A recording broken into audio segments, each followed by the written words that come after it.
क्या हाल चाल है दोस्तों। फिर से स्वागत है आपका। करीब 2 महीने पहले एक popular website the cosmic circus ने बताया था कि मार्वल थॉर को एक शानदार विदाई देने की प्लानिंग कर रहा है। और फिर सिर्फ 2 हफ्ते बाद क्रिस हेम्सवर्थ ने अपनी सोशल मीडिया पर एक पोस्ट डाली जिसे काफी लोगों को लगा कि थॉर अलविदा कह रहा है, क्योंकि उन्होंने एवेंजर्स डूम्सडे की शूटिंग शुरू की थी। लेकिन फिर मार्वल स्टूडियोज की फैंटास्टिक फोर वाली प्रेस वीक में केविन फाइगी ने साफ कहा कि उन्हें लगता है क्रिस हेम्सवर्थ अभी अपने करियर के बेस्ट फेज में है और वो थॉर का रोल अगले 10 साल तक कर सकते हैं। अब आखिरकार खुद क्रिस हेम्सवर्थ ने भी उस पुराने पोस्ट पर बात की है और बताया है कि उनका मतलब असल में क्या था। हम इसी पर आज बात करेंगे। एमसीयू में क्रिस हेम्सवर्थ का फ्यूचर क्या होगा और ये कैसे मार्वल स्टूडियोज के सीखने का संकेत हो सकता है। साथ ही थॉर 5 को लेकर जो अफवाहें हैं उन पर भी हम चर्चा करेंगे।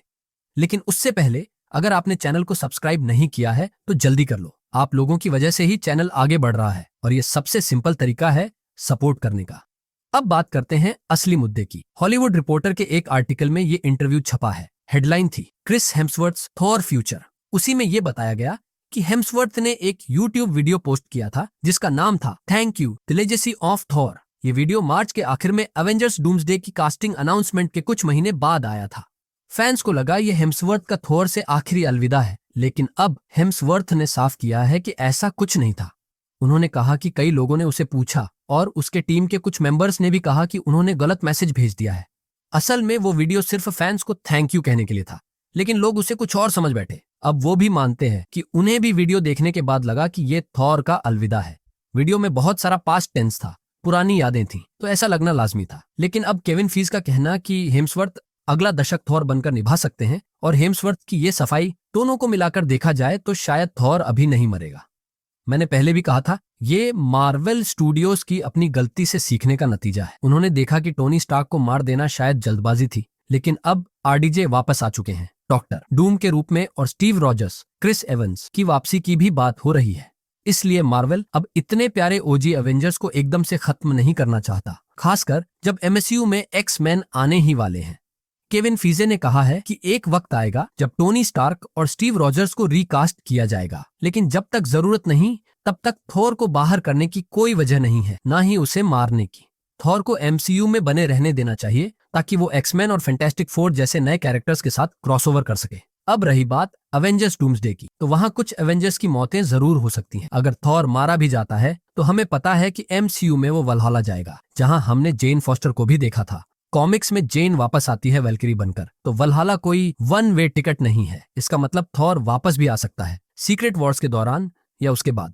यानी अभी से ये मान लेना कि थॉर खत्म हो जाएगा, वो जरा जल्दबाजी होगी। अब बात करें थॉर 5 की, तो ये सिर्फ एक अफवाह नहीं है। हॉलीवुड के बड़े बड़े ट्रेड्स ने इस पर रिपोर्ट की है और क्रिस हेम्सवर्थ खुद कह चुके हैं कि अगर थॉर 5 बनती है तो टोन बदलना होगा, क्योंकि थॉर लव एंड थंडर का बहुत ज्यादा मजाक बन गया था। मार्वल स्टूडियोज फैंस सभी मानते हैं कि थॉर को रिडेम्पशन मिलना चाहिए। हम नहीं चाहेंगे कि थॉर की आखिरी फिल्म लव एंड थंडर हो। क्या उसे नई ट्रिलॉजी मिलेगी? हो सकता है, खासकर अगर वो अगले 10 साल तक एमसीयू में रहेगा। और थॉर 5 सिर्फ फैंस का सपना नहीं है, ये एक असली प्रोजेक्ट हो सकता है। कुछ रिपोर्ट्स के मुताबिक मार्वल 2027 में एवेंजर्स फिल्मों के बीच एक मिस्ट्री मूवी रिलीज करना चाहता है। क्या वो थॉर 5 होगी? हो सकता है, लेकिन अभी तक कुछ पक्का नहीं है। इसलिए मैं थोड़ा संदेह में हूं कि क्या वाकई एवेंजर्स फिल्मों के बीच कोई और फिल्म आ पाएगी, क्योंकि सभी बड़े कैरेक्टर जैसे doctor strange, Thor, secret Wars में बिजी होंगे। शूटिंग का शेड्यूल बड़ा टाइट होगा, लेकिन फिर भी थॉर 5 को एमसीयू के फ्यूचर का हिस्सा बनाना जरूरी है।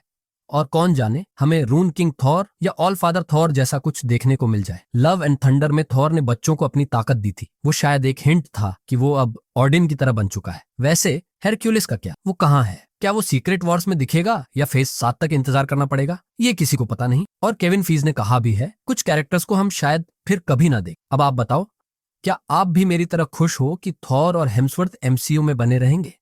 नीचे कमेंट में अपने सारे थॉट्स शेयर करो। वीडियो को लाइक करना और चैनल को सब्सक्राइब करना न भूलें, ताकि आप मार्वल की कोई लेटेस्ट अपडेट मिस न करें। और हमेशा की तरह देखने के लिए बहुत बहुत धन्यवाद।